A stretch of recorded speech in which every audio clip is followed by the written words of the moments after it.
We literally just gave our guest a speech on not knocking too hard on the table, and the first thing that happened is the growler went thwomp. Yeah. Verisimilitude, whatevs. But I think it was expected. Yeah. Was it? Because, yeah. People know. People know there how it goes this again. works. Yeah. So for the second episode in a row, we had an experience that somehow ended up being somehow tied to our viewing experience. That was really fun. In lieu of a bit, I'm just going to tell you that before we recorded today, or before we watched the episode today, Julie and I were sitting around her house. I was feverishly uploading pictures of costumes to a folder on Google Drive, and she was putting around making Jezebel dip. Fuck yeah, it was. And which is appropriate. You know what that dip is? That dip is a witch. That dip is an English cunt. That dip is La Dame Blanche, damn it. It's good dip. Anyway, we were listening to Me TV Radio, Julie's not only Julie's favorite radio station, one of her favorite things in existence. I think it's the best radio station ever. Right? So we're listening to Me TV Radio, and on comes, who's creeping up from under a rainbow, smiling in everybody she sees. Who's reaching out to capture a moment? Everyone knows it's windy. So, so then we're getting ready to do the podcast, and I inadvertently got it stuck in Neil's head. So Neil's wandering around the apartment singing that song, and from the bathroom, Julie goes, "Why is he singing that song?" Allison, why is Neil singing Wendy right now? That's exactly what I said. And we decided the reason that the gods saw fit to give us that song is so that we could go, who's creeping all through the stairways at Lallybroch, bringing her two incredibly cute daughters. Who's there to wear a bonnet and piss you off? Everyone knows it's Leary. Boom, boom, boom, boom. And Leary has aged a lot, but not as... Okay. And I want you all to know, because I'm incredibly full of myself, that literally the only thing we planned there was that it was going to go, everyone knows it's Leary. And I'm especially I was proud sitting of... here very impressed. Thank you. Yeah. Thank you very much. Mm-hmm. Welcome to Outlander Drugcast and Outlander Podcast. I'm Allison Shoemaker. I'm Julie Starbird. And where's Janine? Janine's not here today, It's a you guys. Janine-free episode. It's a Janine-free zone We're today. sad about it.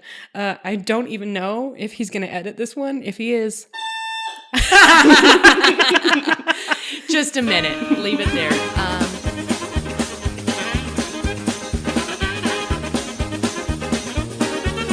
There was a loud beep, and then the other end of that beep was a person. And then we forgot what we were saying because Scotty Caldwell showed up, but then went into the other room to await the episode she's going to record, because in lieu of Janine, but not really in lieu of Janine, because she's just our guest, whatever, in lieu of whenever Jen Moniz comes over, we have... Keenan Caldwell. This is Keenan. Right. Keenan, tell the people who you are. I'm not Scotty, but I look like her. And you sound like her. This is what I'm learning today. I always thought our speaking voices were pretty different. They are, but you've got a similar timbre. I can hear it, but you guys, to me, you do sound different. Oh, good. Phew. Mm-hmm. Well, Scotty does a lot more disappearing. Mm-hmm. She doesn't sound... You're going to hear her on the next episode. We've been told that our speaking voices are in the opposite registers of our singing voices. Oh. So my speaking voice is lower, but my singing voice was higher. I haven't sung in a long time. Nice whisper. Thank you. Janine is going to be so proud. Did I do it right? A+. Oh, sweet. But I'm here in Chicago as a surprise to no one at this table, but definitely as a surprise to Scotty.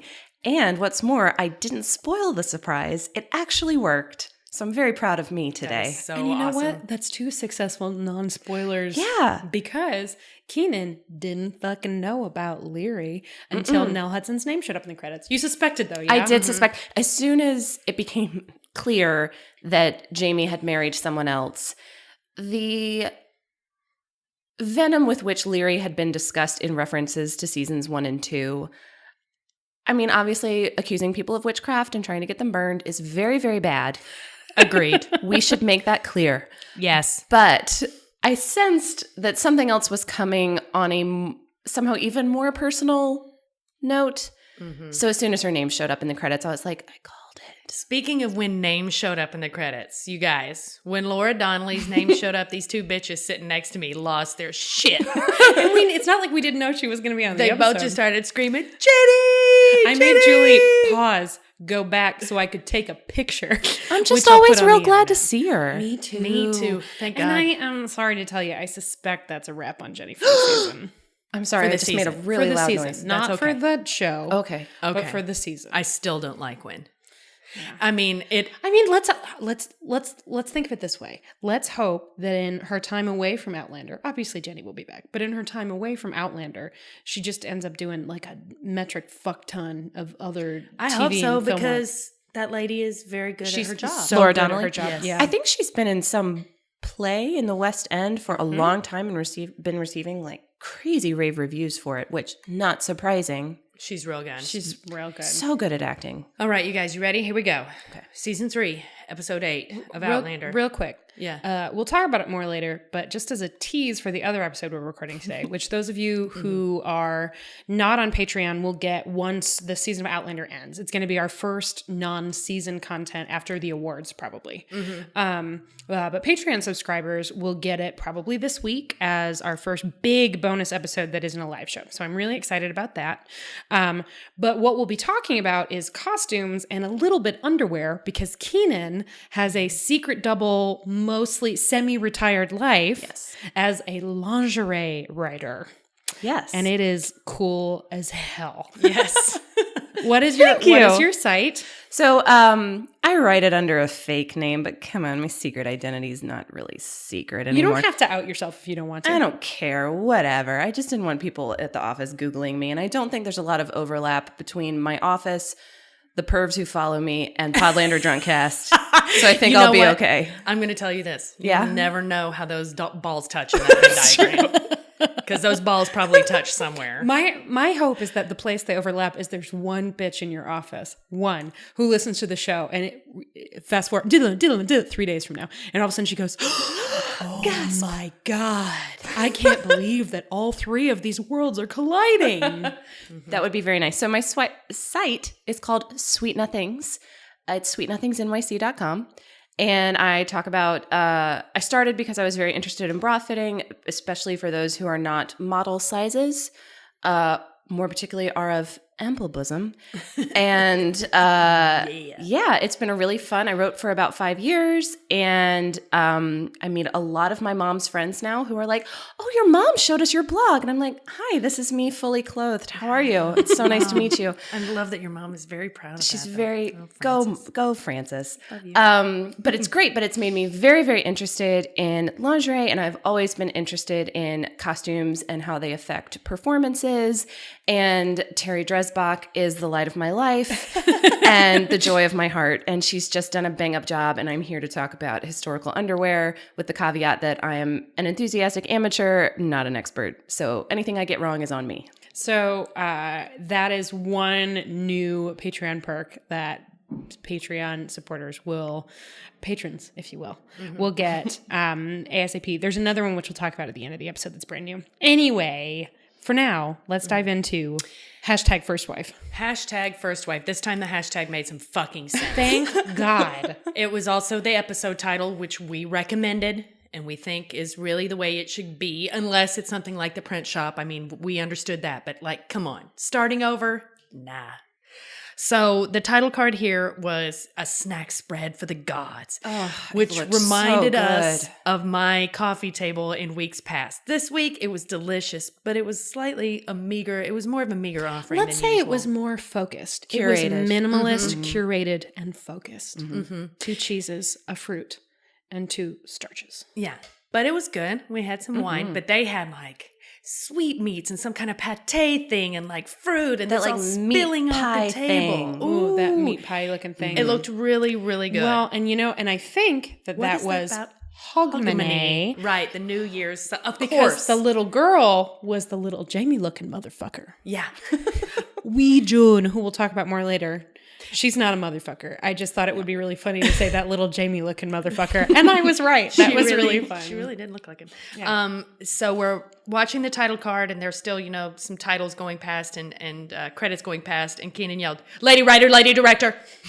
So I felt like I should write that down. I just really like noticing it now because I do think it quite does make a lot. difference. It does. It does. They do it with some frequency, which is bad as hell. This year, Jessica Jones, entirely written and directed by women. The next season of Jessica Jones. I'm very excited about too. that. Anyway, Patty. So we open on Lallybroch. And here come old Jamie and Claire limping through the gate. "Hi, we're back with your son." And then there's Jenny from the Lallybroch and hot daddy Ian, and they are not fucking happy. But they look beautiful. They look They great. really do. Can we talk about, there have been some great wigs on this show. There have been some not so great wigs on this show. But can we talk about how good Ian's wig is? It's good. Oh, Ian looks really good. And I He's was about to the say something one- inappropriate, and I'm not going to. This entire show Keenan. is about Keenan. inappropriate. There is no inappropriate. Woof. Yeah. He's good. Perfect. That we maintain a G rating. No, I called her a Jamie looking motherfucker. Yeah, Never it's mind. annoying. We're screwed. We're already dead. We're Can you fucked. imagine if we tried to figure out whether or not we needed the explicit tag every week? First of all, we would always just need it. Yeah. But second, I picture Janine sitting at home being like, "Well, we haven't said fuck yet. We haven't said oh, there we go. There it is. Sorry. Explicit. Yeah. 2 minutes in. Great.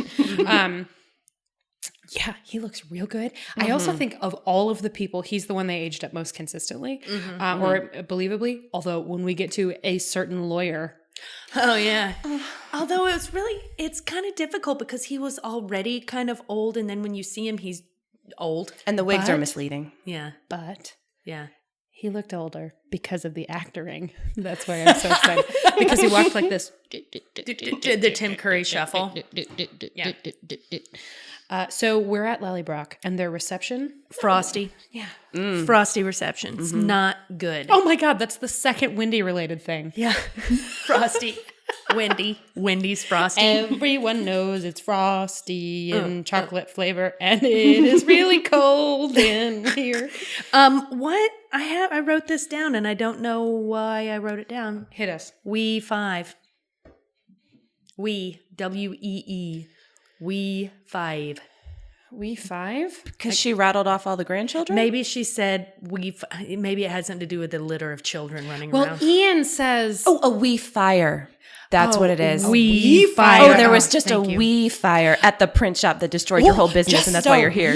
Just a wee one. In my head, I was thinking it was because I remembered Ian saying "we," and I wondered if maybe we high-fived after it because it was so it was a wee 5. Like that little guy. That's a good sound though. And then Jenny she's so frosty. She's so mad. And she says something about, you come back here and now we've got to find a place for your stray. No, that's later. In the first scene, she's basically like 20 you were gone for 20 years. And you can see they're both so good in this scene. Katrina Buffmama and Laura Donnelly are so good because you can see that Claire's like, "Can you hug me now? You're going to hug me, right? I really want to hug you.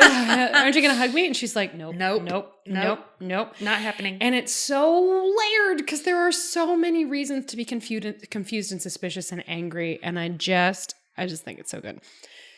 So they go inside. And at a certain point, Ian is like, "I'm a man now." Oh, little Ian, yeah. Well, yeah, Ian. And Big Ian. B-Ian. I'm going to call him Daddy. I'm always going to call him Daddy. Okay.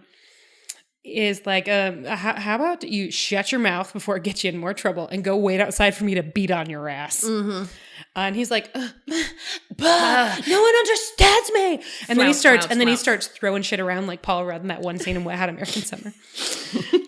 And he wanders outside, and then they have a little stramash. A Kilkenny? What the hell? I think she called it a Kilkenny, but I'm not No, sure. it's a Kilkenny. It's in the books all the time, and I can't. It's the longer version of stramash.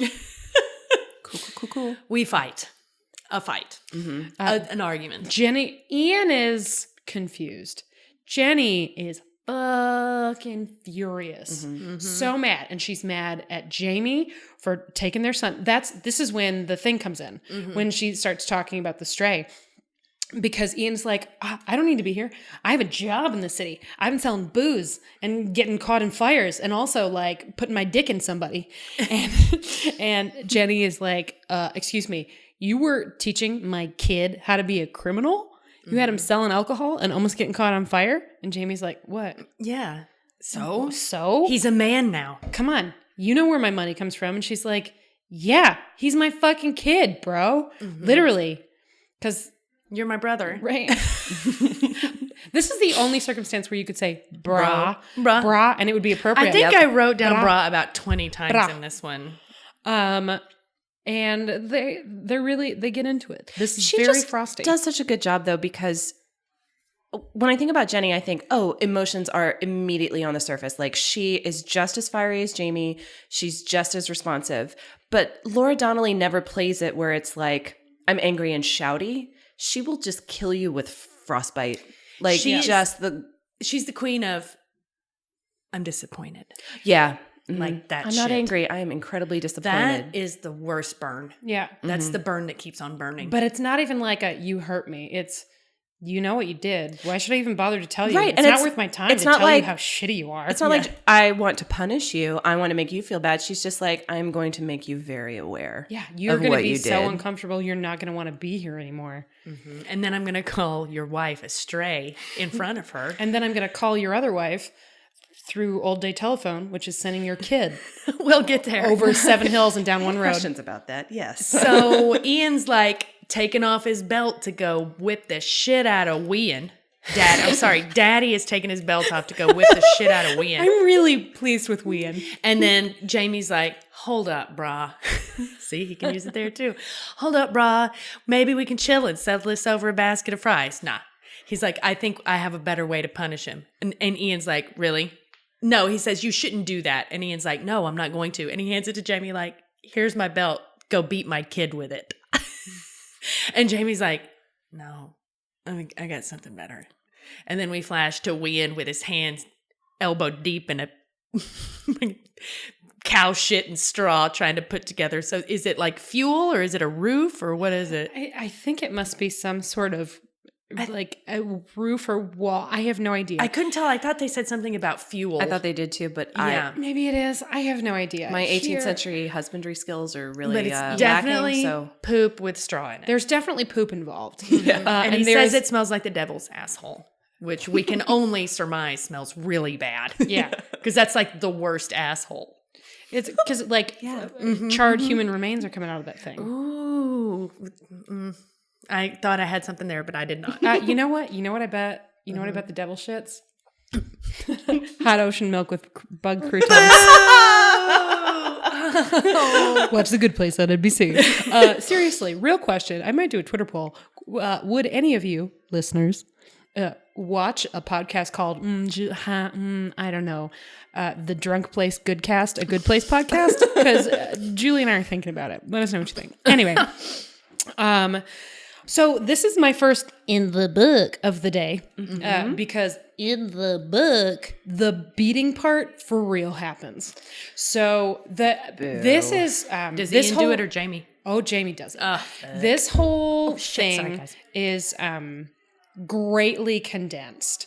There's a lot that happens, and they stuck with the meat of all of it. But I would guess there are, probably 200 pages between when they get back to Lallybroch and when Ian gets pirate nabbed. whoa. Ooh, Yeah. it's a lot. And some of the cuts, I'm like, that makes perfect sense. That's really good. We don't have all day, for the fuck's sake. And some of it makes me a little sad. And one of them, well, I think the show is doing a really good job of realizing that things that might work on the page aren't going to work to somebody who tunes into one episode of Outlander and then thinks, for example, that it glorifies whipping your children with belts, as an example, or being super duper racist with Mr. Willoughby. Chinese immigrants, right? this is one of those situations where I think it probably would not work like it does on the page, but I gotta say, well, I am strongly anti-beating your children, even like the modern day sense of quote unquote spanking, where it's like somebody gets a smack on the ass, right? I'm very anti that. But in the book, what happens is Ian goes out, and they have this whole fight while he's waiting. And I think it might be Jenny's idea. Maybe it's Ian's idea. I don't remember. Sends Jamie out to do it. And Jamie is realizing that that's going to be the worst possible punishment for Jamie for being such a dick. Because he's super wrong. What Jamie does is really wrong. Mm-hmm. So they go out and they have a conversation they all eavesdrop on where Jamie's like, so I don't want to do this, but you got to tell me, how many lashes would your dad give you? And Ian is like, well, if it's bad, it's like 10. If it's really bad, it's like 12. And if it's extremely bad, it's like 15. And Jamie's like, well, where does this fall on the bad scale? And Ian is like, I mean, 2. If they're sending you to do it, it's extremely bad. Could we just say 12? And Jamie's like, that's okay. And then Jenny and Ian are like, honest lad. Right? So then Jamie gives him all of his lashes. Oh, and Ian pulls his kilt or breeches or whatever he's wearing down. Can't wear a kilt. Yeah, breeches. Mm-hmm. He pulls his breeches down, and Jamie is like, what are you doing? He's like, well, my dad says you're not a man if you don't do it bare-assed. So he gets his 12 lashes right on his ass. Then at the end of it, he puts his britches up. And Jamie's like, well, I'm sorry to do this to you, but there's one more thing we have to do if we're going to make this right. And Ian's like, what? Uncle Jamie. He's like, well, you have to do me now. And Jamie pulls down his pants and makes Ian give him 12 lashes. Because he was bad too. And then they like put their arms around each other and stroll back into the house. And fucking Jenny and Daddy are both like, ha! Okay, slow clap. That's pretty good. It's so charming and weird. And it's like perfect Ian scene. But there just wouldn't be time. Yeah. And it's too hijinksy, and it's not a very hijinks episode. And also the conversation that he has with Janet. Mm-hmm. Who I was just about to bring up. Also from the book. So let's do it. He's talking to his sister. He's putting the shit in the sticks, whatever the fuck he's doing, building like he's making fire shit pellets. Sticks. He's stick making stick shits. And his sister, Janet, is off to one side. One of about 5 examples of incredible casting in this episode. You know what? I gotta pull up the fucking casting on the Murray director. children. Because just breathtaking. She, like Whean looks like a perfect blend of Daddy and Jenny. And now we got a younger girl that looks not only like a blend, maybe a little bit more like Jenny, but she's definitely got Ian, but she also looks like Whean. They could absolutely be siblings. Know there was how something they in did their it. faces, their facial expressions were the same. The eye shape, which is a Laura Donnelly kind of thing. Anyway, the casting was really, really good. Insanely good. And casting by Suzanne Smith, according to IMDb. Suzanne Smith, I don't know if this is the person who does all the casting, but I think basically every kid who's been on this show has been incredibly well cast. And Janet is not even the most convincing piece of kid casting this episode. Not yet. No, we haven't gotten there. So Janet is hilariously making fun of her brother fucking with shit, and it's very funny. And then there's like some kids running around. There's so many. She also says, you've even got whatever it is, muck around your mouth. He's like, it's not muck, it's whiskers. Straight from the book, made me laugh so hard. And he does not have whiskers. He has not a hair upon his face. No, bless his heart. Whiskers. Not only. Can we talk about how much we love John Bell? He's very good. It's going to come back. He's perfect. Mm-hmm. He's so good. He's really wonderful. I mean, the entire Murray family I love with a deep and abiding passion. They're wonderful. Mm-hmm. Yep. Great actors. Speaking of the entire family, it's very large. We learn that every one of Jenny's kids has probably had about another 10 kids. So they're very fertile people. And all the children are running around. I want you to do your exact note. My exact note is fertile people, these. So there's little Rugrats running around everywhere. Everyone's loving each other and they're happy. And Jenny's the grandma now, and she's like the cool grandma. Claire's trying to introduce herself to them. It's not good. It's not great. It's very awkward. She says, "I'm Claire," and she kind of looks at Jenny like she's expecting Jenny to go, "Oh, she's your uncle's wife. She's your auntie," and Jenny's just like, crickets. "Oh, run along now. See you later, kids." And oh no, she says something like, "She's someone you used to know," or like. Oh well, so then Jamie, Ouija.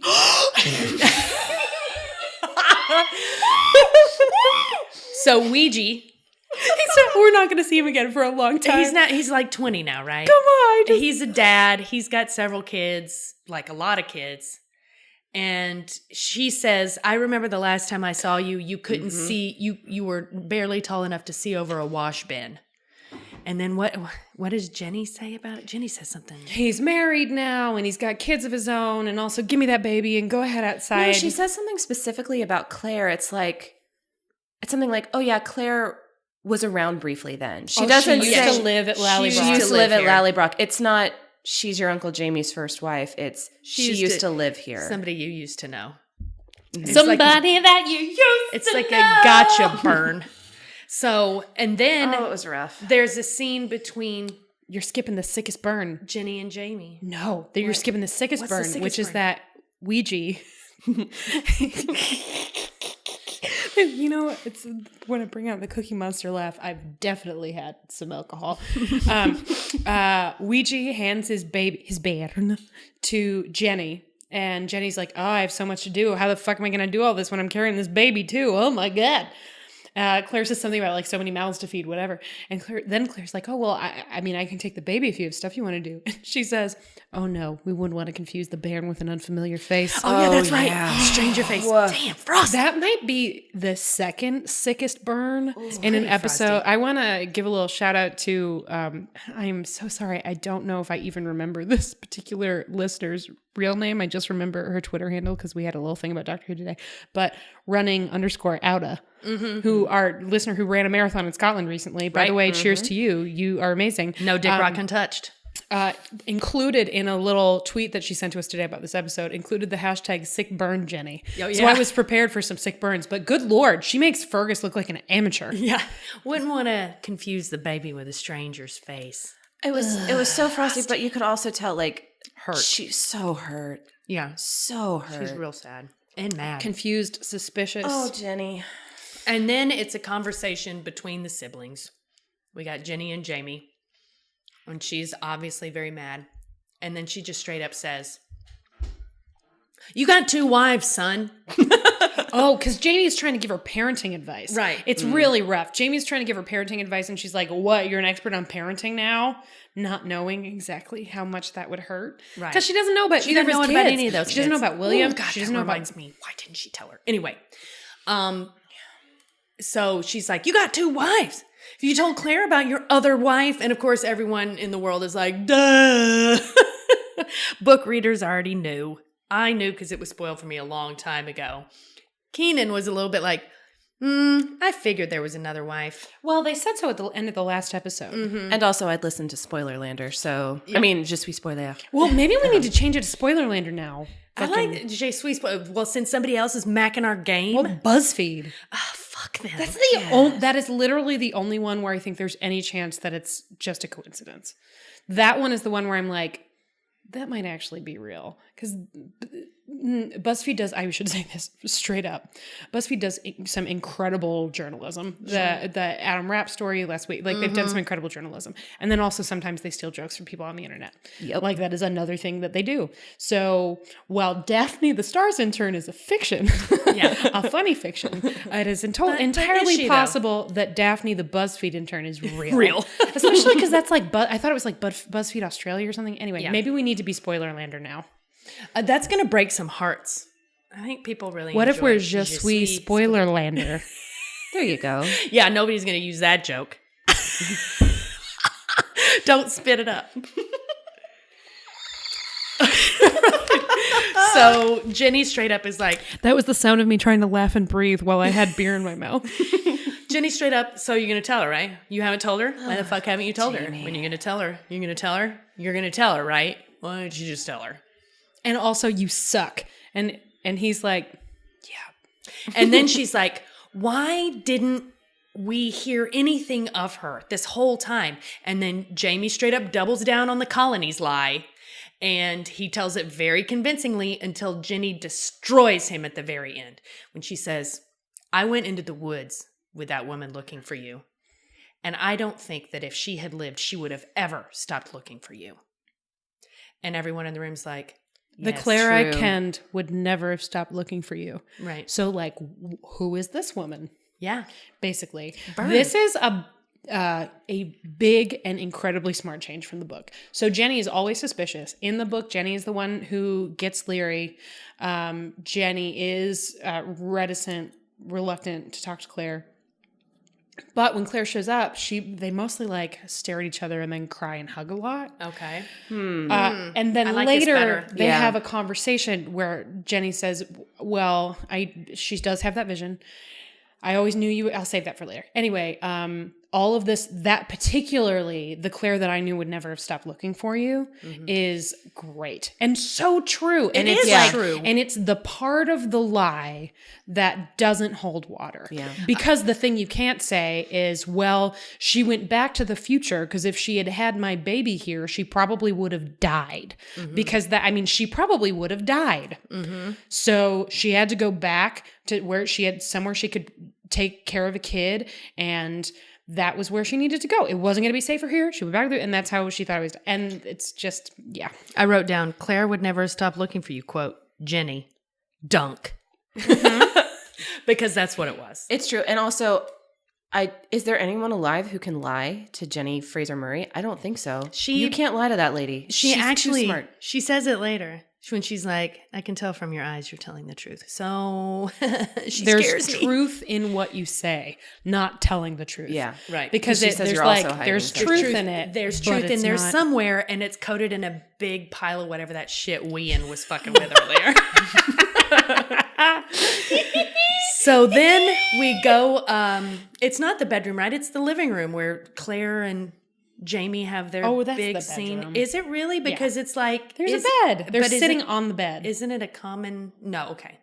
And Jamie has an excellent quote that I'm just going to say. And that is, Jenny casts of... No, or is this Claire that That's said Claire. it? Claire says this. Jenny casts a very warm light on those she trusts and a very cold shadow on those she doesn't. And I want you to know, she said that. Great quote, like a great piece of insight into a character said by someone who would know because they were so close. She says it, and there's a little pause, and then Julie went, goals. I wrote that down. Hashtag goals. Because come on, that's what I want in life. Goals. No, they're in the bedroom because they're having a conversation about what they're going to do. And Jamie says, well, we could build a cottage on the edge of the property. We can live And here, just not in the main we can make house. a life here. And Claire's like, have you seen your sister? She's I pissed. could not be less welcome here. Like, no, unless we figure this out, we're going to have to leave because I'm not fucking welcome here. Then they have a conversation that's really sad and pretty. Basically about how, well, first Jamie talks about the Selkie's treasure. The treasure on the treasure He's island. doing such a good job too this season because his voice telling that story was just, I can't, there was some line he said where I kind of got like chills down my spine, and it was just kind of a descriptive line. It was like, I think it was about the Mackenzie crest. I think No, it was because something- right before he pulled it was like the stone out. something in the stones, and you just kind of felt like there was like magic under the earth or something. I think his best moment is still coming, but yeah, he's so good in it. He had a great episode, and the way that was shot with his voiceover, it was very, very good. Yeah. And let me make a point of this before we move on, that we remember from when the guards at the prison were sent to find him, and they're standing overlooking this island like, there's no way any man could swim that. Of course he swam it. Our guy Jamie swam it. Of course he did. Can we- He's a very strong swimmer. but a very weak seaman. Weak seaman, strong swimmer. That him being a weak seaman might be a plot point moving forward. Oh, it's got to be. I'm just saying. Can we pour one out real quickly for a moment? We got to revisit twice today, which is when the guards all turn their back to look for like a rabbit or something, and Jamie just runs to it, and 3 Scotsmen go and put like fake terrain on it, fake shrubs. They put Rachel Bloom's costume from the most recent episode of Crazy Ex-Girlfriend over top of him. And then evilly cackled into it while looking at the camera. Julie hasn't seen this week's episode. Keenan has. Also, everybody who said, hey, I really loved all the references to Crazy Ex-Girlfriend in last week's episode, you made my whole fucking week. Anyway, so we're reminded, he went, thwomp. And then he swam to the island. And then he swam to the island. In the book. I actually think this is a little bit important because when Ian is bringing the whole box, it doesn't make any fucking sense. Yes. So, and it's a little ooky spooky, so I understand why they changed it. But in the book, there's a current. Jamie is trying to swim there. He realizes he's probably going to die because he can't make it, but he's trying to swim there because he thinks there's a chance Claire's there. So he's trying to swim, and right when he thinks, oh man, no, I'm totally going to die, he thinks he hears his mother, and his mother's voice says like, let go, Jamie, something, blah, blah, blah. And all of a sudden he realizes he's in a current. And this clearly is how they got it to the island in the first place. In a current that takes you basically right to the island. Oh, okay. Of like warm water, which to me I always like a pee current. Did he just go from the cold ocean to warm water and then just peed himself? When anyone goes to the island, and in the books, it's something that the Murray boys all kind of do as a rite of passage. It's not Ian the first time. So that swim to it. Yeah. So they go if somebody, because they think it's related to Bonnie Prince Douche, if there's someone who fought at Culloden who needs money, they'll send somebody out to get one stone to help them. Yeah, so it's that's like interesting. Bank. So it's like a savings account, basically. But the Murray boys would all go, they would go with Jamie and go one at a time as like a rite of passage because Jamie was never around to do it. So Lallybroch would write that they needed money and somebody, whatever, they would go and get a stone. So yeah, there's a current that takes him there. Then he takes part of it, leaves the box, and then takes the current back. Will you just remind me, have we been told precisely how the box got there? We haven't yet. Okay. Season mystery. This is the first time. You are supposed to wonder. This is the first time that we've seen that he found the actual whole treasure box. And that it was behind a rock that had the Mackenzie crest carved into it. Yeah. So this is the first time we've had a connection to where the gold might have come from or who left it there. We do know that Jamie says he found it. Then he says he threw it into the sea, but he kept one as proof. As proof, but hopefully he'd be able to bring it to Lallybroch, but if not, as proof. So he gives it to Lord John, and in the book he just gives it to, in the show he just gives it to him. In the book he gives it to him and tells him that he swallowed it and then pulled it out of his own shit. And Lord John goes, and puts it down and then like wipes his hands on his pants. Proof's in the pudding. I miss you, coin face. Come back soon. Did you just say proof is in the pudding? Yes, I did.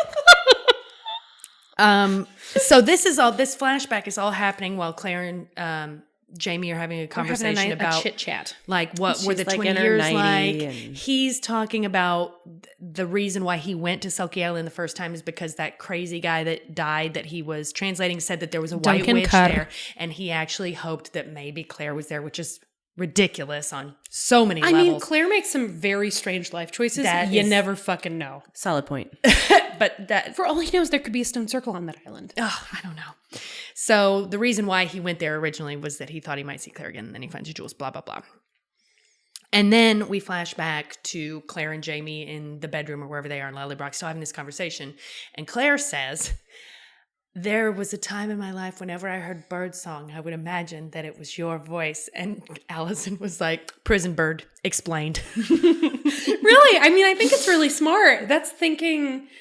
Like, because they didn't put a shot of the bird in at random, and we thought it was somehow like well, that's what freedom looks like, and here I am trapped in this kitchen, and instead it was Claire thinking like, yeah, Jamie, I also think it's a lovely day. Jamie, would you like some porridge?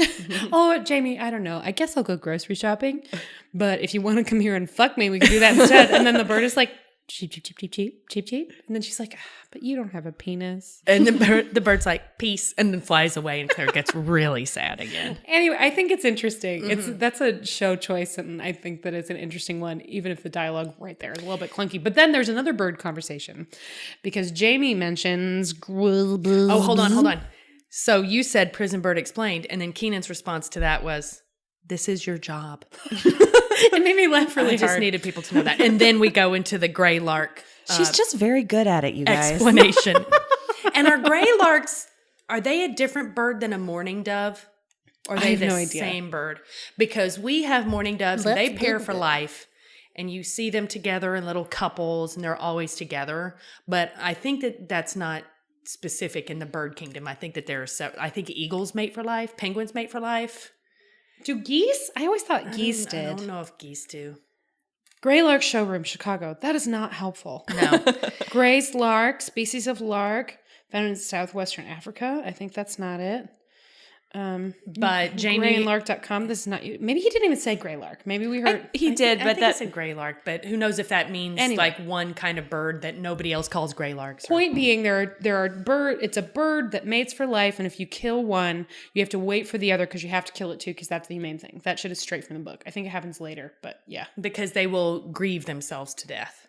And that's very sad. The writing is really beautiful. It's spend the rest of its life searching the skies for the lost one, and then they look at each other and they're all sad. And they start to kiss, and then the door explodes and then open. Jamie says, "There's something I've been meaning to right. tell Yeah, you." that's Claire's like, What is it? You look so upset." He's like, "Well, it's really hard, and I got to tell you now before the door conveniently bursts open." And then boosh, door conveniently bursts open. and in walks in 2 bitches. No, 2 cute little girls. One teenage blonde and a Jamie-looking motherfucker. One teenage blonde and one red-haired red herring.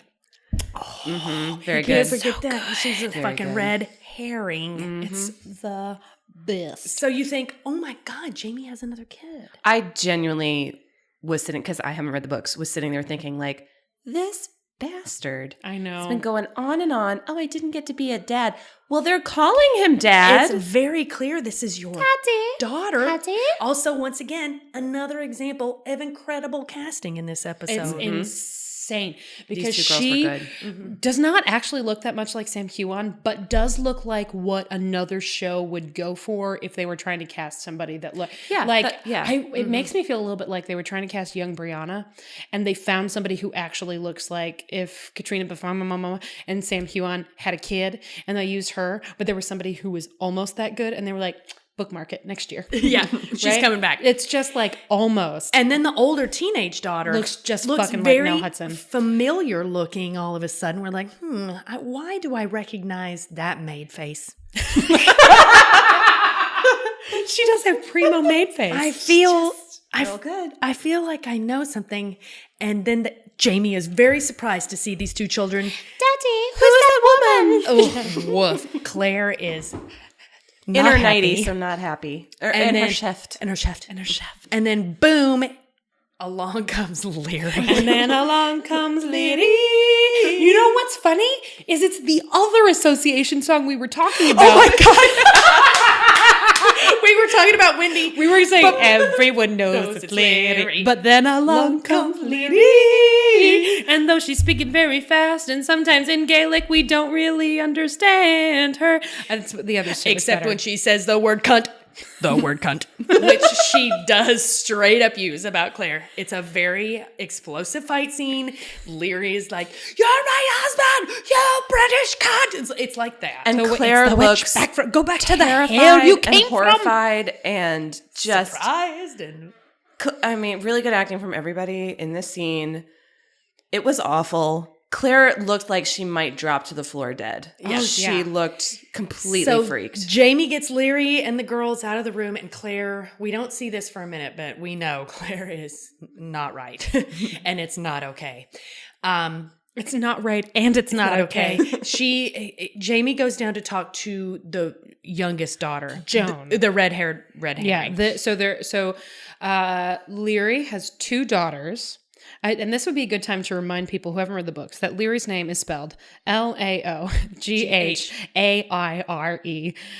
Laoghaire. Wow. Lady. Anyway, he It's goes like down. that Scotch over there is Lafroy, but it's got like a G in Lafroy. there. Like, yeah. So Jamie goes downstairs, and then this is also not in the books. But I think it's really smart because you know what? Jamie Fraser, in a situation like this, knowing that the love of his life is upstairs, maybe preparing to get the hell out of Dodge, knowing that a woman he married is losing her goddamn mind in another room, knowing he just caused chaos in his home, he would take 5 minutes and talk to a little girl who didn't understand what was happening and was really scared. Mm-hmm. He would. It's an invention of the show that I think is really smart. And it is every scene in every movie ever where a dad tells his kid that he and mommy are getting a divorce. Yeah. But it doesn't mean we don't love you. We still love you very much. And I'm still you'll always be my little girl. We don't have that because you know what? They called him Dad, right? They call him Daddy. Yeah. In the book, I think they call him Da. But anyway. Same. Personal question. Your parents are divorced, yeah? They are, yes. So are mine. Julie has an unconventional childhood. Mm-hmm. So it's a very charitable way of putting it. Whatever. Julie was raised by an amazing couple. That is very true. Her grandparents, who are incredible. I wish that you know what? Maybe at some point I'll take a little video of you doing the mama glasses push up and put it on the internet because it's the best. Did you have one of those conversations with your parents? Did you have for sure. I didn't. So I recognized it as like a pop culture thing. Oh no, it definitely happened for real. So Scotty and I had been away at summer camp.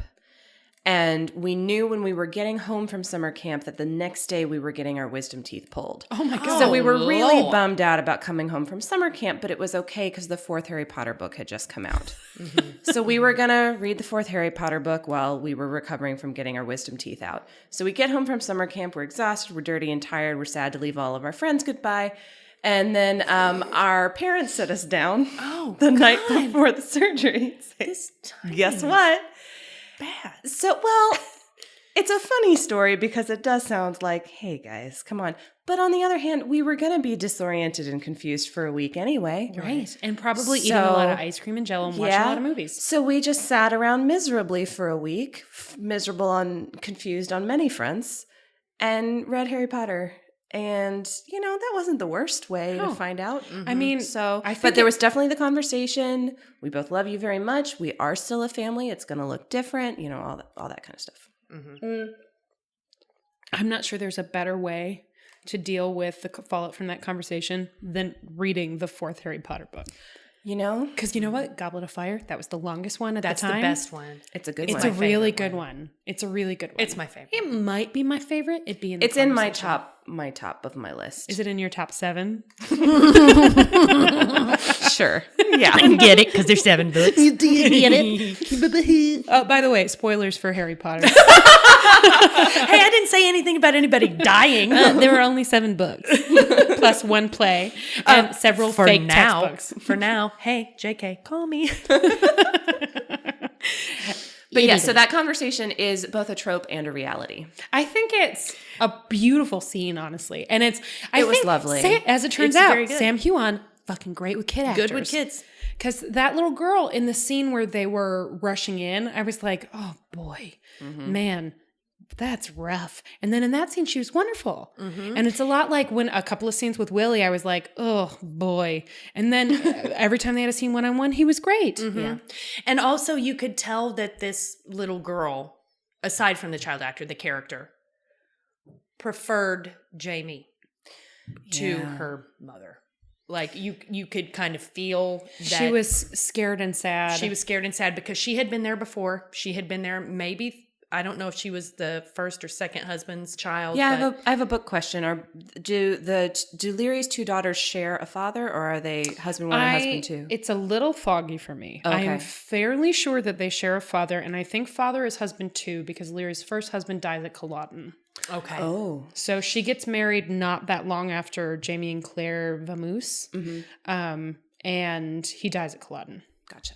So I'm not sure. I'm fairly certain that they're both second husband's kids. The rest of the questions we'll have about Leary's other husbands are unclear in the book as well, intentionally. Okay. Yeah. Yeah, it's And then we come back to Claire in the room, feverishly packing her bat suit. She is out of there. You know, when you have that kind of, I don't know your romantic history at all. I know that you had at least one very upsetting breakup in your life. And I have had a couple.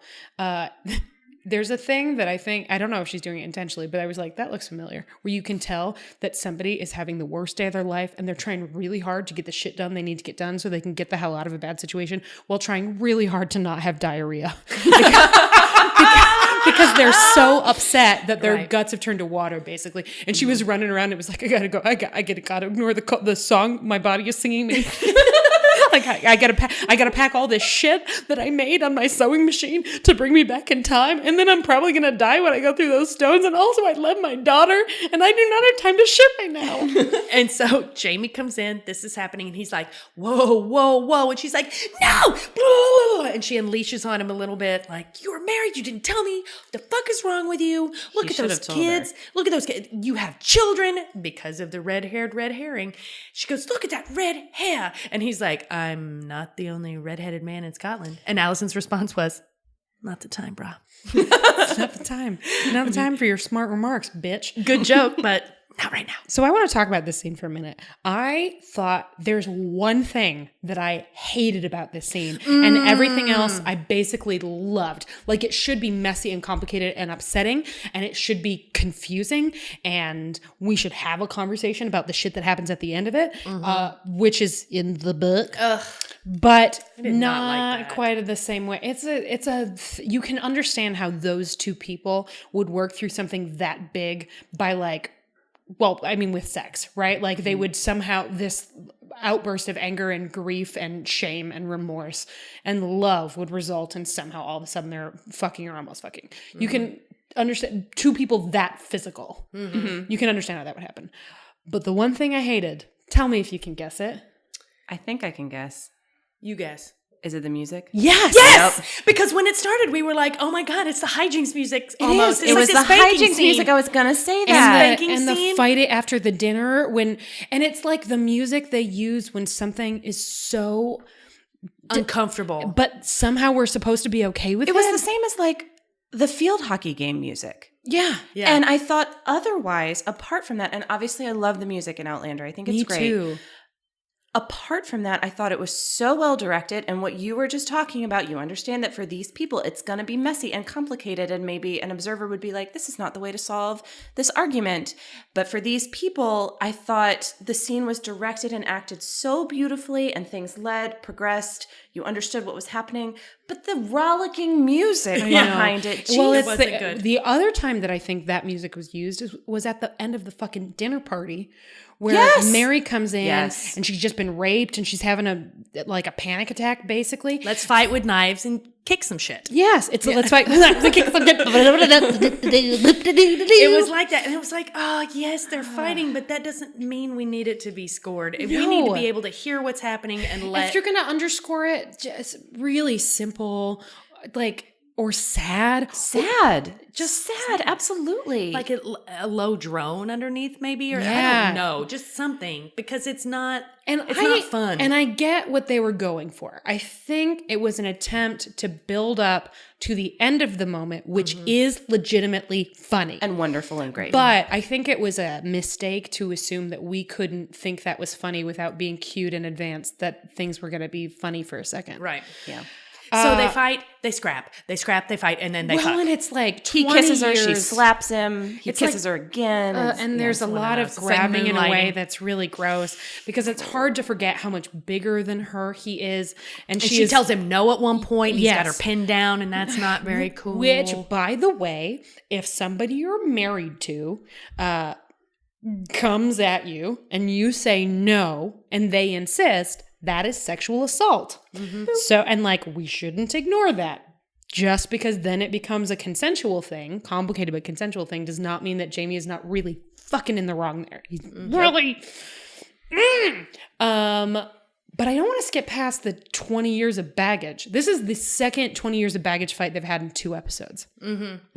Where, and they both have fair points, but mostly it's Claire who has the fair points. Yeah. Because when he tries to be like, well, you left me. And she's like, you made me go through the stones. Bastard.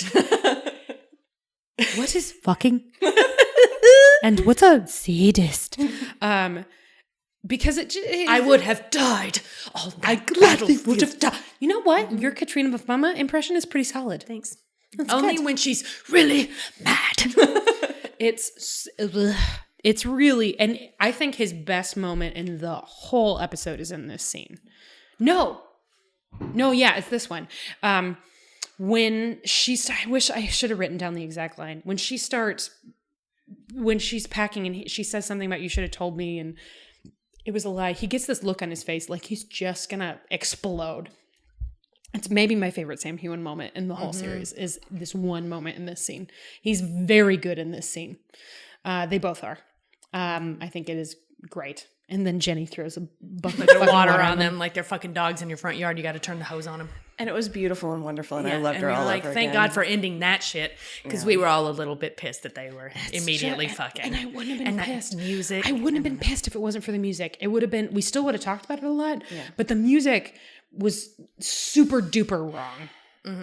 So wrong. We can add it to more angry fireplace sex. Yes, there's a lot of angry fireplace sex in this show. That category in their repertory. But the music was a bummer. Thank God for Jenny. Yeah. Mm-hmm. And then they separate and Claire is chagrined. And so furious. And she is sitting by a fireplace just like thinking it out. And then Janet appears and Janet says the only words that should ever be said in that moment. Would you like some whiskey? And we're like, yeah. The next generation really has it figured out. They Between know. Roger and Janet, they And just know what to do. And Wien. And Wien does it every time. So Janet pours her a strong one and is like, hi, I know we don't really know each other, but I want you to know that I'm the one that went and got Larry. I'm really sorry. I'm really sorry about that. And Claire was like, why? Why would you do that? And she's like, A Killy, a Kieran Kellen, Clumba Klingy, Clegadu Tikamanum. I have no idea. What was she saying? That's Dramash. it's dramash. And then she goes, Kiri, I think it might be Kiri Kelki. I don't remember. my mom. She's like, well, why me did you tell her? Why did you do it? Because my mom told me to. My mom told me to go get her. I should tell you, as the book reader, these two, that of all of the things that happened in this episode, all the reveals, all the twists, that was the one where they both went, bow! Yeah, me and Keenan both went, paused it. We paused it. They were like, Jay, what? And they lost their damn minds. Damn it. Lost their minds. I was mad. Because you know what? The sickest burn of all was friendship.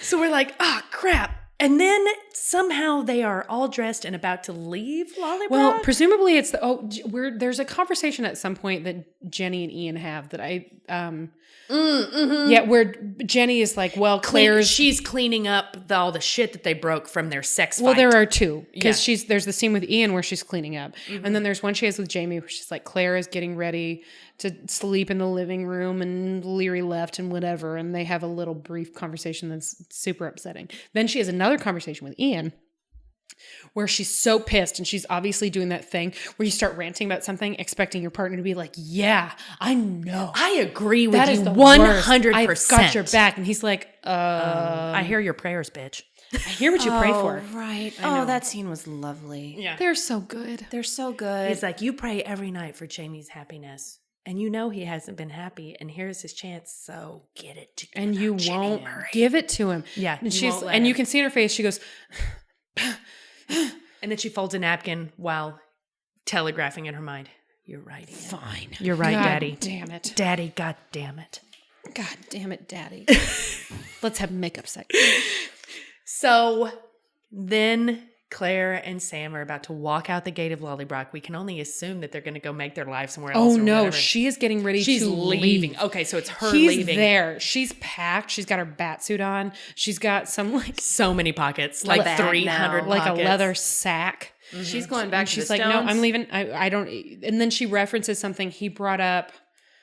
during the wedding, maybe it was the episode after the wedding, I think there is room for secrets between us, but not for lies. Right. It's like you could have had a secret. Oh, I forgot about that. But instead you lied. You lied to me. And he keeps being like, well, I did. She's like, no. That's a lie of omission, and it's a huge one. It's because that's one of the points she makes is you told me you never fell in love with anyone else. He was like, I didn't. I never fell in love with anyone else. She's like, yeah, but you got fucking married. You couldn't mention that? You told me about your son. You couldn't tell me about your fucking wife. Oh, that's the moment where he says, I'm a coward. No, I couldn't because I'm a coward. That's the moment. That was my favorite scene. Yeah. That was in the room. Right. Yes. So she's leaving and he's like, you can't leave. We got to talk this out. She's like, no, fuck you. I got to go. I have a daughter and like baths and buses and like and antibiotics. That's coming back later. There are cheeseburgers. There's like Twizzlers. Do you understand? I love Twizzlers. There's people have pets that aren't fucking sheep. And like, the whole world, there are bras that aren't corsets that are properly fitted by going to people to have your measurements taken and not conforming to the system put on you by Victoria's Secret. I feel seen. Thank you. And he's like, no, but you gotta stay. And No. And then along comes Leary. Through that gate holding a pistol like she means it. Her costume is great. They have aged her really, really well. I think very well. So I think Stephen Cree is the one who most convincingly looks old based on look. Daddy. They're all too gorgeous for words. But of all of them, I'm assuming Nell Hudson is the youngest. I would think so. I think so. Yeah. And she would have been the youngest when we met her too. She was like 15 or something. So now she'd be 35. And she not only looks 35, she looks old time 35. She looks a little bit weirdly older than Claire, which makes sense because she has had to, have children in the good old days and like live in the good old days. Yeah, well, because Claire went back to moisturizer. Yes. Moisture Town. Bean Town. And beauty parlors and stuff. Yeah. And like and Clarion, antibiotics. remember she colored her hair. Yeah. I mean, and baths and like, showers, daily showers. In hindsight, you know what Claire should not have fucking done? Is colored her hair. Oh my God, I can't stop thinking about that. The roots, Claire. Yeah, the roots. Girl. Because it doesn't happen in the book.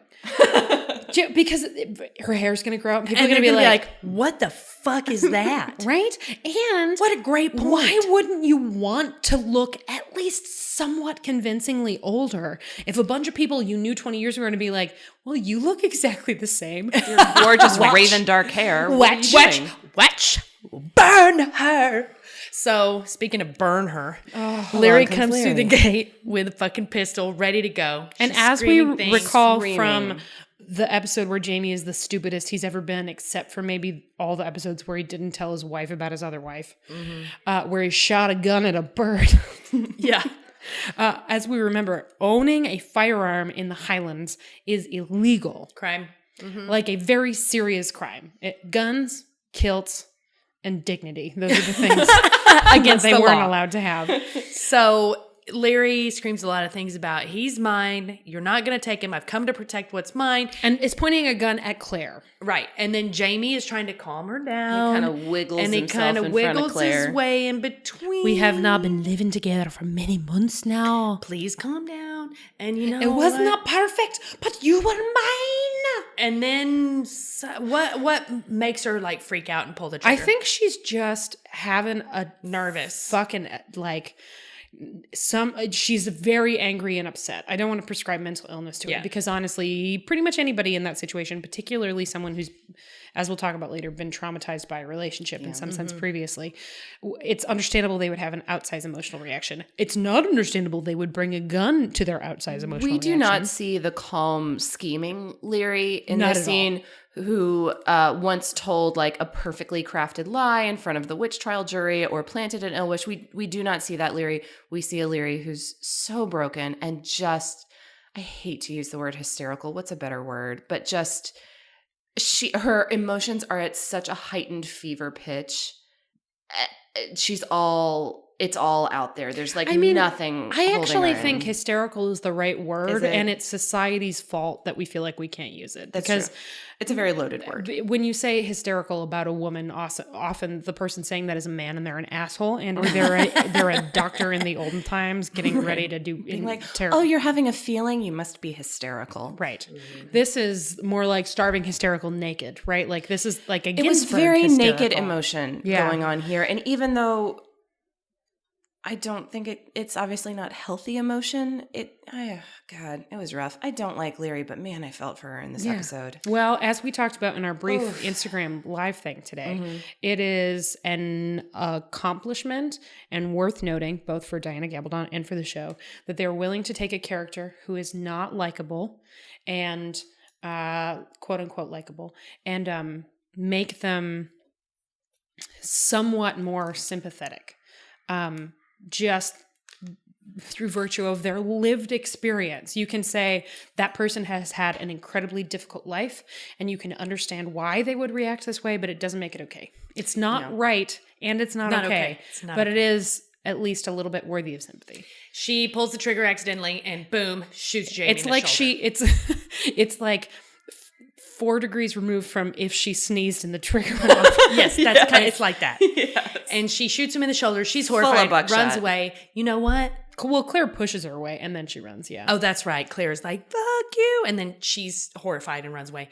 And then guess what? It's so fucking lucky that his first wife, honorable first wife, is a skilled surgeon. With penicillin in her Betsy. Yeah. right? And all of her sweet surgery knives and scalpels. So she takes him in and we get another great Claire operates on Jamie scene with no shirt on where she digs shit out of his chest. Watching these scenes with Julie is basically just watching something on television where you catch most of the dialogue, but not all of it, because the rest of the time she's going, oh, God. And Allison's quote on this was, Claire's always pulling shit out of Jamie. Just always. It is. This is the circumstances are really different. In the books, Claire leaves. Jenny packs her a bag and has a horse ready. Whoa. Claire leaves to go back to the Stones.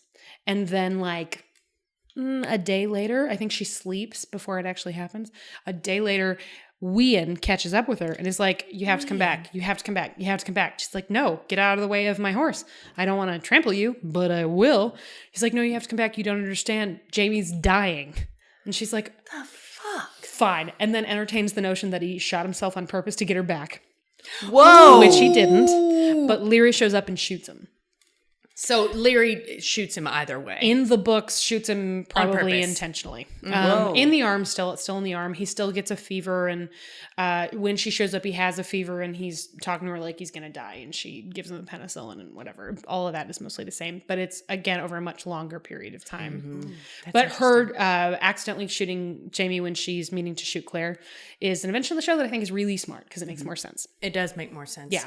And we got the lovely scene while Claire's pulling shit out of Jamie, where first you get him completely liquored up because that's the anesthesia that you have. Right. So handsome shirtless Jamie is drunk out of his mind, getting shit pulled out of him, and Ian is there watching and is like, what are those fancy knives, Auntie? Like something, what did he say? You have such special fancy knives. Auntie. I knew an excellent cutler in Boston.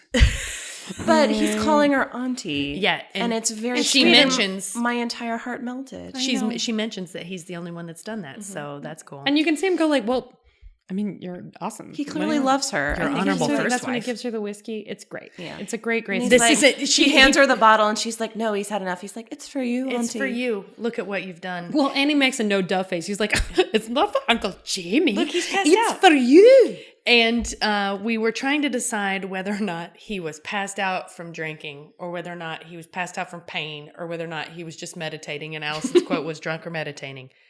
Whiskey, vagina. Whiskey, vagina. I tried to think of other things that would go on the list. It would be like whiskey, vagina, printing press, vagina, not being on a boat, whiskey, vagina, printing press, vagina, not being on a boat. Over and over and over again. It's a good little scene. And so she operates on him, and then he's recovering, and he's hanging out shirtless with a bandage around his shoulder. We've seen this before. And he's by the fire, and they have a heart-to-heart discussion. And does he ask for some whiskey? And she says no. The first thing, she's getting ready. She's pouring pouring something into a glass. He's like, "Oh, whiskey, good, thanks." She's like, "No, you don't get any whiskey. You need liquids, water or broth." And he's like, "But whiskey's a liquid, isn't it?" Whiskey's a liquid, no. No. And we're like, welcome to the podcast, Welcome Sam. to the podcast, Sam. Come on in, the water's fine. Anyway, she does not give him whiskey, and instead they have a conversation about Leary, where she asks what happens, and he says, "Are you sure you want to know?" And she says yes, and then she talks about Hogmanay. Hogmanay flashback starts out, so it's like another Charles Dickens type. It's the holidays and everybody is happy but Jamie. It does look awesome. Yeah. It's beautiful. Like everybody's dancing around at Lallybroch, and he's talking about how it reminded him of when he was a kid and everybody would be so happy. So I guess Hogmanay is a New Year's celebration. And he says he came home, but it wasn't really home because he was like a ghost because everybody had moved on. Mm. And that is what Claire felt like when she went back. So she's like, yeah, I know. Been there, brah. And he starts telling the story. The Leary, two girls he doesn't know come up and say, "Do you want to dance with us?" And he says, "I haven't danced in a long time." They're like, "Who fucking cares?" So they dance, and you can see how happy he is. And it's her two little girls. And one of them has this long, flowing blonde hair that's loose like Leary's used to be. And my God, her face looks like Leary. She looks so much like Nell It's Hudson. incredible. And then crazy. the little redhead, you're like, oh, not his kid. Well, and you can see, Incredible casting. you think maybe he was probably thinking about what his daughter or son might have looked like. And anyway, you see Jenny, Laura Donnelly is so good in this scene. The whole time she's dancing with her husband, she's watching her brother smile. For the first time in memory. Decades. Yeah. And she looks so happy. And then he finds out that they're Leary's daughters, and he looks over and he sees Nell Hudson, and they smile at each other. And he's like, and I married her. Reader, I married her. Reader, I married her. And he says, well, I wanted to be a father and I wanted to be a husband. And all of the stuff with the kids the kids are not an invention of the show, but he just sees Leary at Hogmanay. The kids aren't there. All of that is a show. Oh, that's and I think it's really smart. Yeah. Because you can see how there would be an extra incentive. Right. He would get to do a thing he always wanted to do that he never got to do because his life has been a garbage heap. Well, and he always kind of had a soft spot for young Leary before she did terrible things. Yes. And this girl showing up might have reminded him when he was young, and they were all young before bad things happened. And Speaking of terrible things, I forgot to mention this earlier. Mm-hmm. You guys remember the ill wish, right? Yeah. Oh, yeah. Do you know what fucking Allison did to me today? So at the beginning of the show, when they have the snack spread and they're like chestnuts and shit, she goes, oh, Julie, you remember that candle you bought the other day, chestnut and fig? It smells so good. You should light that up because there's chestnuts and figs on this table. And then figs get mentioned by the little girl in this very scene. Would you like a fig? So Do you like figs? You know what? I will light that candle. And I stand up in my living room, walk over to the candle, open it up because it's got a little tin lid on it. And what is inside but a motherfucking ill wish? It is Not actually an ill wish. It was the fucking suede strap from Allison's D&D dice bag that broke last night, and she tied it into this little thing that looks kind of like a wicker man. So it really does look like an ill wish. So I open this motherfucker up. There it is. First of all, your lizard brain kicks in, and I'm like, spider! No. It's a fucking ill wish. I'm staring at it, and Allison starts laughing, and I'm like, you bish. Swish, swish, bitch. And then I started screaming about it for a while, and then I lit the candle because it does smell extra good. And it did smell great. And then we watched really the nice. episode. Thank It was you. a nice moment. But I did have to bring that back when I was thinking about the ill wish. You guys, Allison just straight up ill wished me. Ill wish. So Claire and Jamie haven't really made up, but they've come to a state of détente. Oh, wait. We didn't talk about when he described their marriage and how he couldn't touch her. Oh, Yeah. So she says, what happened, basically? Was it what you wanted? And he says, well, sort of. I The fucking time- love those kids. The time was great with the kids. The rest of it was One of the best okay. times of my life. Yeah. Then, but it didn't work because for whatever reason, she didn't want me to touch her. Every time I came near her, she would flinch. Every time I was in the room, she'd act afraid. And every time we were in bed, she was terrified. And I don't know. And like she wouldn't talk to him for weeks at a time. Yes. And I don't know if it was her first husband or her second husband, but somebody hurt her. And she was hurt in a place I couldn't fix it. And that is a paraphrase of a quote from the book that I don't think he said. But there was something hurting her that I couldn't fix. And so he left. It was so heartbreaking because all she wanted was for him to touch her when we first met her. All she wanted was to be held in his arms. And now, like, she can't abide it. Awful. Well, and then you think about all of the things that women go through in life that make them terrified in that way, right? Like trauma can do a number on you and it can last your whole fucking life. We're opening another growler, guys. And I think that it was really well handled by Sam, really well handled by Ketcherum. And even though we don't see her in that scene, I think Nell Hudson does a good job of showing us how that grown woman is different from that conniving girl. Also, we went past one of the best sick burns in the episode, which was when Jamie says, "You told me to be nice to her." And she says, I told you to thank her, not marry her. That's good. And then she touches his face and is like, "Oh my God, you're burning up." And he's like, "It's the heat of shame. I'm burning up for your penicillin." And at the same time, Allison and I both went, "Been there." Yep, the heat of my shame. Yeah, the heat of my shame. So she whips out her little surgery kit. She reaches into one of her 97 pockets. Pulls out a big ass needle, fills it with a milky liquid, and he's like, "Wait, what? Huh? What? No. Like, what? Turn to your right. Turn to your right and relax." And then just sticks him in the butt with it. And he's like, "How is that going to help my arm?" And she's like, "How is sticking needles into my arse gonna help my arm?" And she's like, "It's penicillin." And I looked at Allison and I was like, "Hope he's not allergic." Yeah, for real. I mean, I guess he would have died anyway, right? Well, I mean, I am actually allergic to penicillin, and it's the only thing that reliably doctors or anybody will make a big deal out of. Whenever I write it on a medical form, I was like, "Oh, allergic to penicillin." And I'm like, "Yes, thank you for reading it." But that's always the thing that gets mentioned. So I'm like, taking a risk there. A bet. You're cool. He's pretty strong. Weak semen, but pretty strong constitution. Strong swimmer. I think you're fine. Oh my God. Weak semen, but strong swimmer. Yeah. So she shoots him up with penicillin to keep him from getting an infection. Second time he got shot in one day. Womp, womp. And she shoots him up and he recovers. And then there's Laura. I have a goddammit Laura Donnelly written down here. Oh, well, she and Claire have a scene. That's right. This is the one where she goes, "There's truth in what you're telling me." This scene made me very sad. I just was screaming internally at the TV. Like, you have to tell her. There's this one, and then there's another great Laura Donnelly scene. But one of the things that Claire and Jamie talk about in one of their many heated conversations in this episode is whether or not Claire should tell Jenny that she's a fucking time traveler. And Jamie is like, should have told her. No, you shouldn't. You're wrong, Jamie. Yeah. Or at the very least, if she didn't tell her about the time traveling, she should have told her about Brianna. Yes, I wondered about that. Well, here's the thing. Don't spoil it. Well, no, I'm not spoiling anything.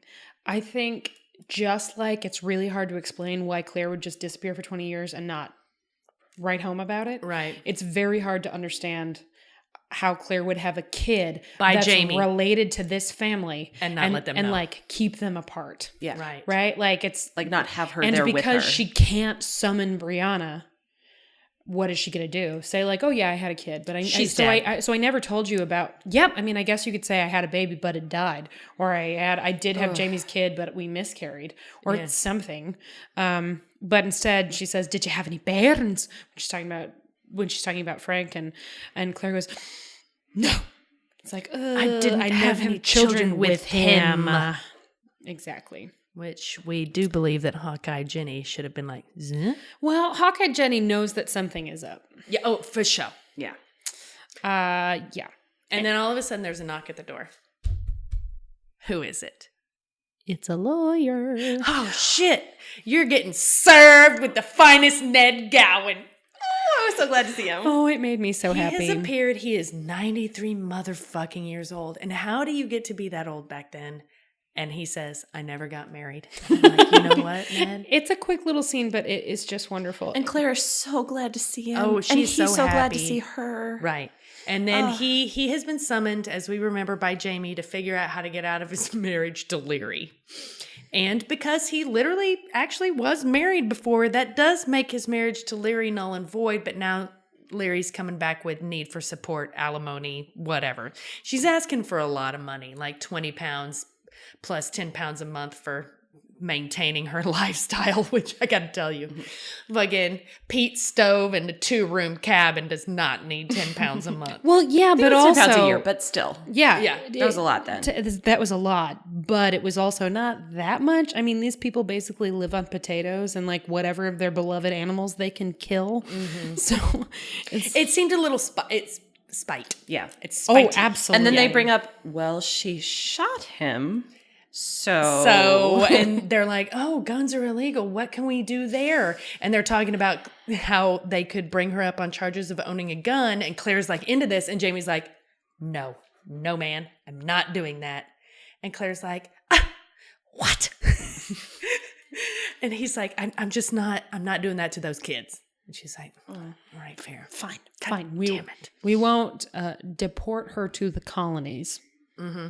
And then there's a scene. So Ned Gowan exhumed stage left. You're great. We know you're on our side. I know this episode's gone long, so I won't talk about it very long. But one of the two things cut from this episode that I was really bummed about is that Ned Gowan shows up not because Jamie summoned him, but because Leary's brother showed up with him, and they're really worried that when this brother, whose name is Patrick Philip Paul, something with a P, shows up, he's going to bring a gun, and Jamie is going to have to fight him, even though he's injured. And Ian runs into a conversation that Claire and Jenny are having. It's like, Ma, Uncle Mackenzie is here. She's like, did he bring a gun? And he goes, no, he brought a lawyer. And then it's Ned Gowan. So Ned Gowan is there actually representing Leary. Oh, that's different. And they see each other, and they're like, it's so good to see you. And they're hugging. Hobart, that's his name. The brother's name is Hobart. And then Hobart goes, and he's like, oh, so we shall have to save our catching up for later, my dear. And then they have a conversation where Ned basically negotiates this alimony, and it's a delight. Anyway, That's interesting. Yeah, it's just time. They just cut the had time. some beers. Where did they leave that conversation in the show? She does get the alimony? She or? gets one sum of 20 pounds and 10 pounds a year. And I don't know if this is mentioned, but he also has to provide dowries for her daughters. Woof. So then Jamie is with the family, with the Murray clan. And he's like, oh, okay, here's the bag. I know where I can get this money. There's this little log box on, as Keenan called it. He goes, I know where to get this money. And he goes, Treasure Island. This is when we knew that this was going to be an all-time great podcast guest situation, because she kept making jokes before we could, and they were funnier than ours. And I would write them down and attribute them to her, because I am not fucking BuzzFeed or Carlos Mencia. And also thank you for that, because I forgot that I made them. So. I write down the bits. I write down the bits. And then he said, the island of the Selkies. And Keenan went, whatever. Guys, it's obviously Treasure Island. Come on, man. And Claire's like, wait, how far away is that? And he's like, a quarter mile. And we're like, what? Okay, it's really close. Wait, he was in jail that close to Lallybroch? Guess so. No, that's how far it is from the island. The island from the shore is a mile swimming. It's a ways away. But if it was a Murray boy thing, like, wouldn't that be close-ish to Lallybroch? They would it was like it turned into like a ritual of manhood. Okay. Yeah, no, it's because when they talk about the prison, they say it's so far removed from everything but this teeny tiny village that if somebody escaped, they would have nowhere to go. All right. Gotcha. So they get there, and Wien has already volunteered as tribute. I'm a strong swimmer. Oh, he's so precious. I love him. And so we see Claire and Jamie on the cliff watching Ian swim out to the island. It's sweet. He makes it. There's a little bit of a current at the end, but he gets on, and he's on the island, and Jamie's looking through his looking glass, and Claire is very sad. maybe I shouldn't have come back. Maybe this was a bad idea. Maybe we just shouldn't be together. And then what is the line that he says to her about, can you take the man that I am? Can you risk the man I am for the sake of the man I was? It's a slight paraphrase, but that is straight from the books. And it's like, Claire's like nodding and thinking about it. And they look over, he pulls out his eyeglass. They see Wien raise the treasure chest and then, fuck, what's that behind the island? So no, first they see the ship. Yeah. And then Ian, who occasionally is kind of adult, comes out on the island and is like, look, chest of treasure. And they're like, no. To be fair, he had a pretty safe assumption that there wasn't going to be anybody else there. And also, it was a gigantic ship that suddenly appeared with so many sails. Nowhere. Like, couldn't they see that behind the island? I know. It was like the size of the whole island. When they were coming up on the island, couldn't they see the We were screaming, and Claire and Jamie were screaming, and it was very stressful. And then Wien got pirate napped. I mean, we don't know for sure they're pirates. I'm not saying anything, but it appears to be pirate. Ship napped. Boat napped. If we've learned anything from ship movies, napped. they're pirates. And then there's a drone shot, which Allison was very pleased with the drone. I love it. It was beautiful. Pulling away from Claire and Jamie on the shore, looking at Selkie Island, and That gorgeous shore. And we skipped a really important scene. What was it? Claire and Jenny outside the house. When Claire and Jenny are sitting outside the house. Oh yes, when they almost make up. When Claire is trying to talk to her, Jenny's like, "You left him, and you were like a sister to me." Was this right before they left for the island? Pretty much, yeah. Or I think it might be before Ned Gowan. Anyway, it's a really beautiful scene, beautifully acted by both of them. And she is so angry, and Claire is so sad, and she says, "I loved you too. All I want is a second chance." And you can see on Jenny's face, she's like, fine, but I don't like it. I think that's why I wrote "Goddammit, Laura Donnelly" right before Ned Gowan. God, could be either of them. I think it happened. Anyway, Laura Donnelly, thank you so much for your work. They both did such a lovely job. It was a great scene. So overall, pretty great episode, yeah. I much preferred this episode to the last episode. Yeah, me too. There's exactly one thing where I was like, no, and it's that music cue. Yeah. Everything else I was pretty cool with. We were going to read some fan messages today. A really smart message that we got from, I think her name is Heather, about the adaptive changes in the last episode, some funny tweets and things, but this episode has just gone too long and we have to record another one. And also I desperately have to pee. Yeah. So we're going to skip the scales because there weren't that many costumes and there wasn't that much doing it. There was dumb doing it, so it was like Porky's. Let's just do how on the getting up to get a beer scale. I didn't. Yeah, me neither. No, stuff kept happening. We paused it often to go back and listen to something again, and that is about it. Yeah. Now here comes the important thing we do at the end of every episode now. And this is where we tip our hats to Dr. J, Teach Us Fundamentals. TGP. We need to choose the golden pamplemousse of the week. Ooh, this one's a hard one. There are so many options. I have to go Jenny. Laura I have Donnelly. to go Jenny. I'm always going to go Laura Donnelly if she's there. She's the best actor maybe on the show now that Tobias Menzies is gone. She's really good. Catriona is very, very good. Sam is good. Fucking Laura Donnelly's in a completely different solar system. What about you, Keenan? I mean, obviously, Laura Donnelly. I kind of want to go Clan Murray because there was I've really liked Ian from day one because he just seemed like a good dude. But that actor is doing such a lovely job. Stephen Cree and Laura Donnelly. I was so into their relationship. I felt like 20 years had passed between them. I felt like they were grandparents. Their children are enchantingly cast, are wonderful. They're good at acting. They seem like each other. I was rewatching some of season 2 with a friend, and we were struck anew by how good the Alex Randall casting was because you believe that he sounds like Tobias Menzies, and you had that kind of casting with all of the Murray children. And I just found them very moving as what might have been for Jamie had... And for Claire. Yeah, Clan Murray. That's a really good call. Yeah. And Laura Donnelly is a good call.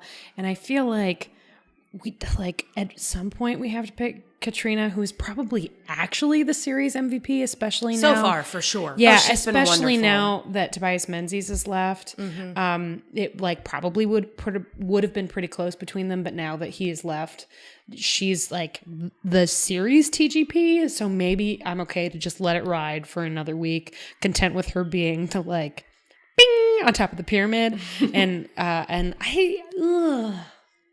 God, I guess I'm also going to say Laura Donnelly. I mean, come on. I mean, I'm tempted to say the very casting director because you just make such a compelling. You know what point was her there. name again? Because God, we don't have fucking time for me to pull that up. Suzanne something Suzanne Smith, Suzanne something. Incredible This was a lovely episode. Great It was across the board. But I think I'm also going to go Laura Donnelly for the scene when they're sitting outside Lallybroch alone. Funny, sad, but that just like really, really, really great. I thought this one was a great one. This was fun. Yeah. So, as always, you can find us at, and we're also, like there are a bunch of Je suis spoiler Landerandia things that we could talk about, but we're going to save them for another week because there's just there's a lot. And we've talked a lot. But if you have questions about that, you can message me. My DMs are open. You can find us on Twitter at PodlanderCast. You can back us on Patreon at patreon.com/PodlanderDrunkcast, where you'll find the next episode we're going to record as a bonus episode in the next couple days. If not, you'll hear it probably in late December. We also today started a Slack channel specifically for our Patreon subscribers. We're going to do that at the Fancy. At the $3 level and up, it is Podlander Slackcast.